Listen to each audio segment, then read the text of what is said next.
Welcome to the Jones Zone, a podcast by Darryl and JJ Jones. Hello, everybody. Welcome to another episode of the Jones Zone. Today, we've got Andrew Kaluzny. He's an appraiser. I've known Andrew for a few years now, and I know it's so important in a real estate transaction, of course, that every transaction that involves a loan requires an appraisal. Well, most transactions require an appraisal, so he's going to give us the ins and outs of appraisals. Andrew, thank you very much for being here. Thank you, Darryl, for having me. Welcome. So let's just dive in. So how do you determine the value of a property during the appraisal process? What do the role of sales and comps do and everything? So tell us what your process is. The simplest way to describe it is like this. Let's assume you have a home in a tract, say a Plan B in the Meadowlark tract, and I have 3 sales of the same Plan B that took place, all closed escrow yesterday. One sold for $100,000, obviously not current day prices. It's a basic house, nothing done to it since it was built. Second one sold for $150,000. It's been well maintained, some upgrades, nothing spectacular. The third one sells for $200,000.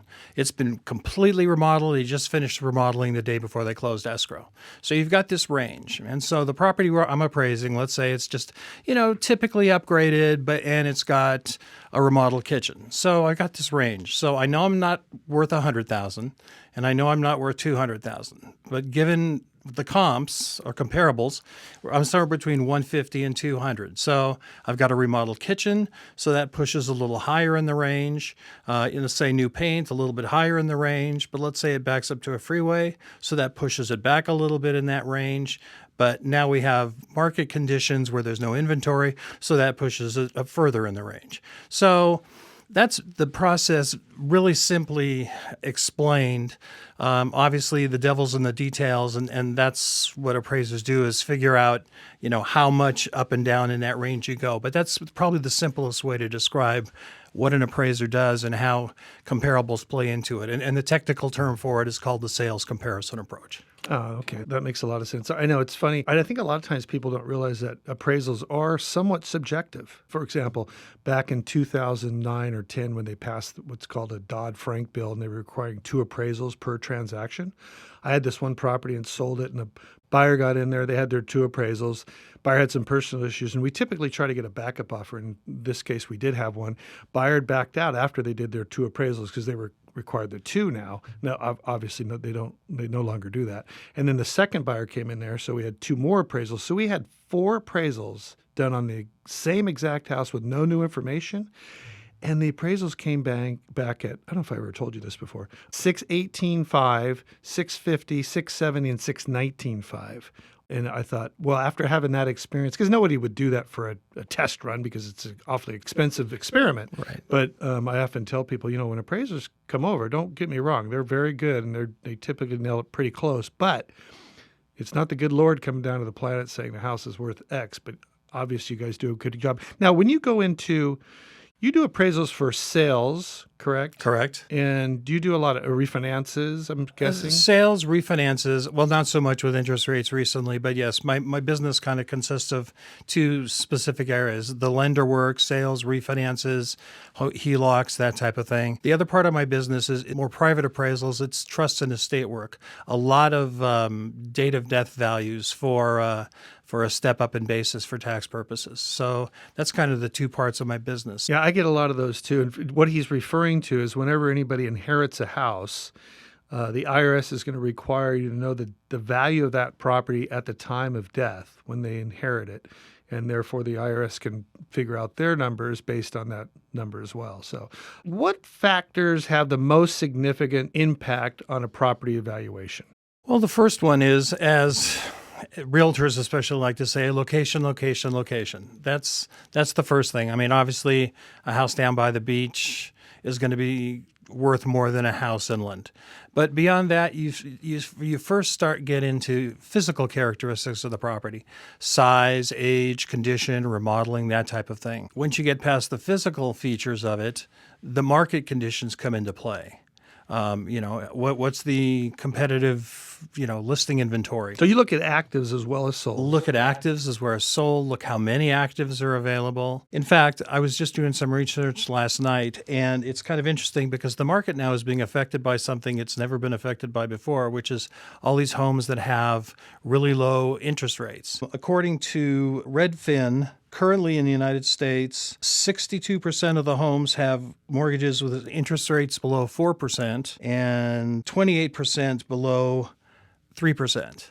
So that's a lot of people. The average mortgage rate today, as of the Freddie Mac information, is 6.63%. So you have a large section of the market that is not really motivated to sell. So despite the fact we have these high interest rates, prices are still feeling upward pressure because of the fact that you don't have a lot of people who want to sell. Yeah, we see it all the time. It's definitely low inventory base. Actually surprised that it's not even more people. I know that there's also a tremendous amount of people who have all equity. They own it free and clear. So yeah, we're anticipating that to keep inventory lower for the upcoming years. But I tell you, nobody ever knows what's going to happen. People can guess and et cetera. But so can you explain the difference between appraised value and market value? Appraised value is the opinion of a professional appraiser, unbiased opinion, as of a specific date. By comparison, the market value that Fannie Mae uses, that all appraisers use for lending purposes, this is how they define it. Market value is the most probable price that a property should bring in a competitive and open market under all conditions requisite to a fair sale. The buyer and seller each acting prudently, knowledgeably, and assuming the price is not affected by undue stimulus. So the key in all of that is it's probable. It's not the highest. Most homeowners, when you come to the property, they're thinking the highest price because they know everything about their property. But you have to look across the broad market in terms of what would a typical buyer be willing to pay for the property. So that's the primary difference. And whereas appraised value is as of a specific date, the next day that appraised value might not even be relevant at all. Market value is more fluid in terms of it changes daily with the market. I'm reminded of this great cartoon, how a buyer sees your house, how an appraiser sees your house, how you see your house, and how the taxman sees your house. I've seen that. Yeah, that's hilarious. How often should a person get their house appraised? I mean, or should they? Well, it's not like, changing the filter in your furnace. It's not something you just do on a regular basis. For the most part, it's on an as-needed basis. If you're refinancing or getting a HELOC, or if you're inheriting a house and need a step-up in basis, or if you're going to be disputing your property taxes with the assessor, it's as you need it. It's not something that you need to look at on a regular basis. In fact, it's probably better that you don't. Somewhere along the line, and I've been at this for 44 years now, houses have kind of become much less of a home and more of an investment, and how much money is it worth? And so what happens is people get wrapped around worrying about what their value is, and it's just like the stock market. If you watched your stocks go up and every day, you'd be totally stressed out and lose all your hair. And it's a lot more expensive. Yeah, exactly. You get to just glance at a So screen. it's not something you need to do on a regular basis, just as needed for whatever specific need you have at that point in time. Yeah, that makes sense. Oh, this is a great one. What improvements and renovations can increase the property's appraisal value? This is a lot of my opinion, but in terms of return on the dollar, the best thing you can do is a coat of paint by a professional painter, and this is the key, in colors that are acceptable to the market. Professional painter painting your house pink is not going to add value. No offense to all our pink no house offense owners. to pink homeowners, but it's just what is, again, going back to that definition of market value, what is the typical buyer going to be looking for? So most buyers aren't looking for pink houses. So from that being pretty much, I think, the best rate of return, because a professional painter, inside and out, you'd probably spend, depending on the size, a typical tract house may be $10,000. Yeah, Even less. You're going to get your money back on that. And then from there, the next thing is a remodeled kitchen, next remodeled bathrooms, and then everything beyond that, It's a sliding scale in terms of a return on investment. But those are the big three.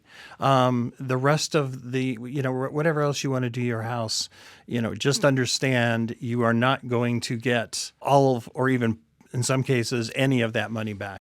Yeah, it's funny because I get asked that a lot too. And it really will depend on where the house started at. So in other words, if the house is built in the 50s and it has the original kitchen, well, okay, maybe you'll get your money back because you're doing that much of a big difference. And then also on paint color, it's interesting. I started doing this years ago. I oftentimes tell people when they want to recommend a paint company, one great thing to do is go to the new home tracks, the model homes that may be selling in your area, because new home tracks study this data pretty well. I mean, they're spot on in this stuff. So point being is they'll study trends, they'll study paint colors, all that kind of stuff. So if you're thinking of remodeling your house, it's always nice to go to we'll get a professional opinion. I tell people, I meet with people all the time and diagnose things where they could make a lot more money. But if you want to know specific colors or trends or styles, and oddly enough, even local house tracks. I went to a housing track once in North Orange County, and they had quartz and stainless steel. And I was talking to the sales lady, and I said, wow, you guys really know what you're doing. This house looks phenomenal.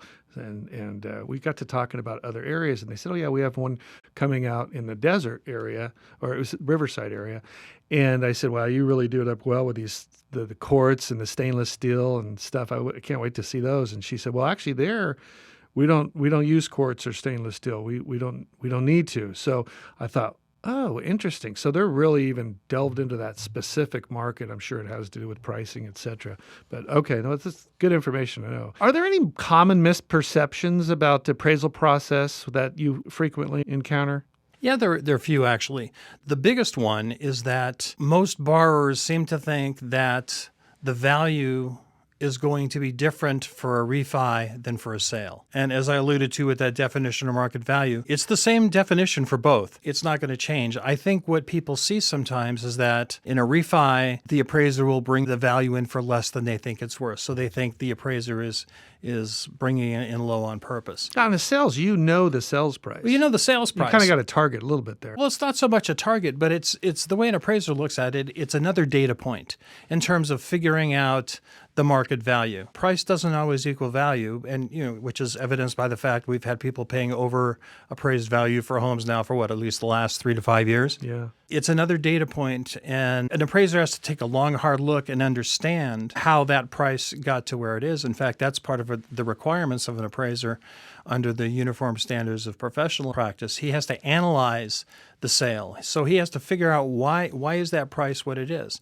And sometimes it's just there's nothing else on the market and they just pay it over and they're willing to pay that because that's what they had to do. I mean, the most extreme example I had was about 2 years ago, a house up in North Tustin that sold $650,000 over the asking price. And, there was no support for it and everybody knew it, but they wanted that house and they paid it. So wow. That's the first one. The second one is that borrowers assume that because they're paying for the appraisal, they own the appraisal. That's not correct.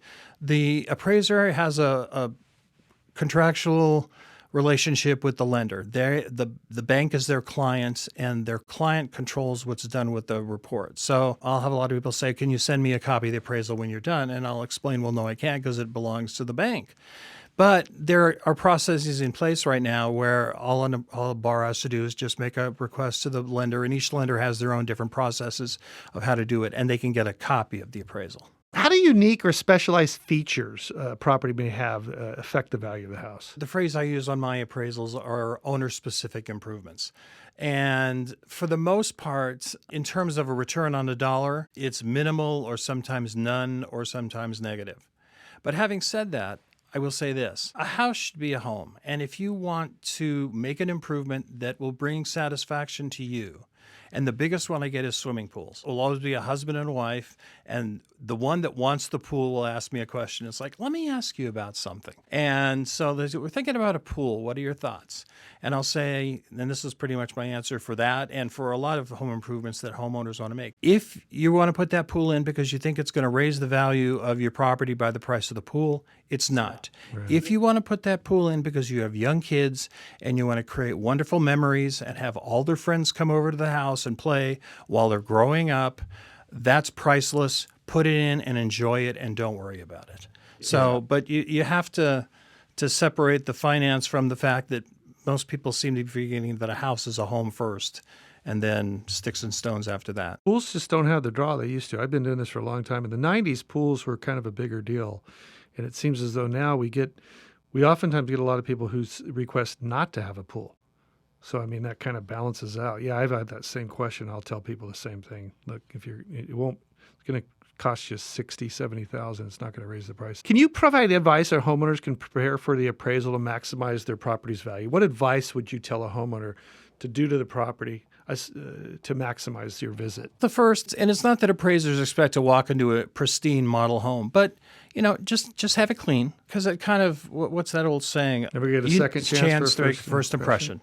So when an appraiser walks in, everything's kind of neat and clean. It just kind of gauge in terms of how he's going to look at the property, and then let the appraiser just walk around and do his thing. He's going to measure, he's going to take photos in and out, he's going to take notes. And at the end, he should have some questions. But in addition to that, I always tell homeowners when I'm setting appointments, if you have a lot of improvements, write them down on a piece of paper.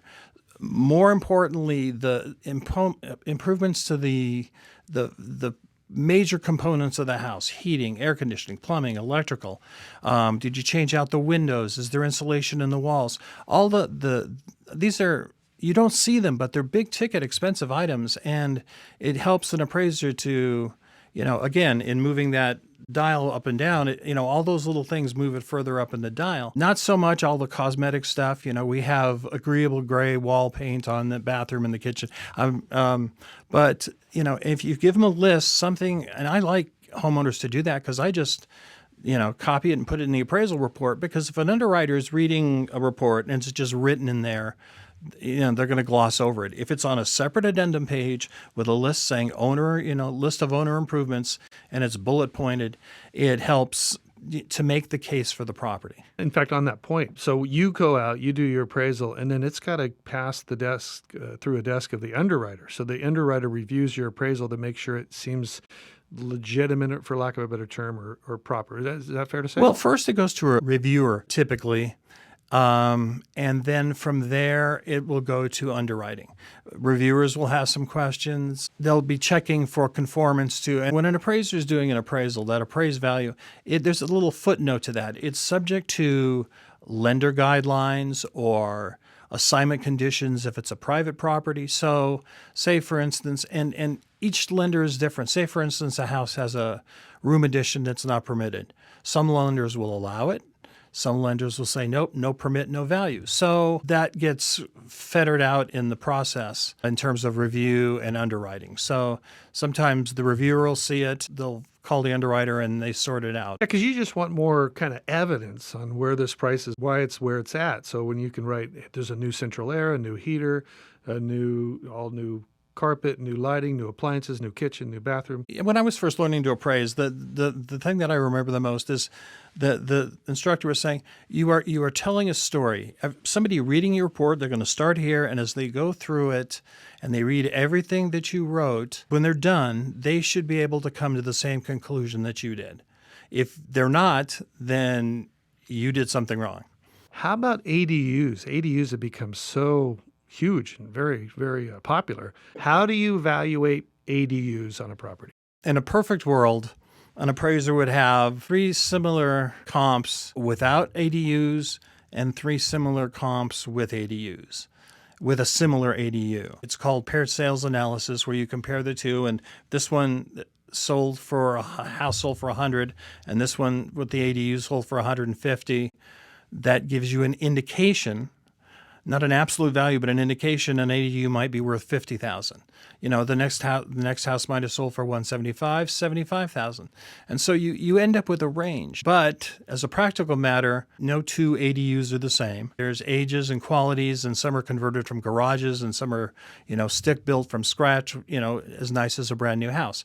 So it's really hard. So when I come across these, and I just did an appraisal in Yorba Linda a couple months back that had an ADU, and another way to kind of gauge the value is is called, the technical term is interviewing market participants, which is basically ask real estate agents. And I know I've called and asked you questions. Yeah, I think that's one of the reasons why I reached out to you is I get more calls from you than any other appraiser because you have to do your research and talk to the listing agents on other sales, et cetera. So this particular appraisal, there was nothing in Yorba Linda with even remotely. I was going to say, it's ADU. not always easy to find something else with an ADU, a They're recent comp. Yeah, they're becoming more popular. But so I polled the agents in the process of doing this appraisal.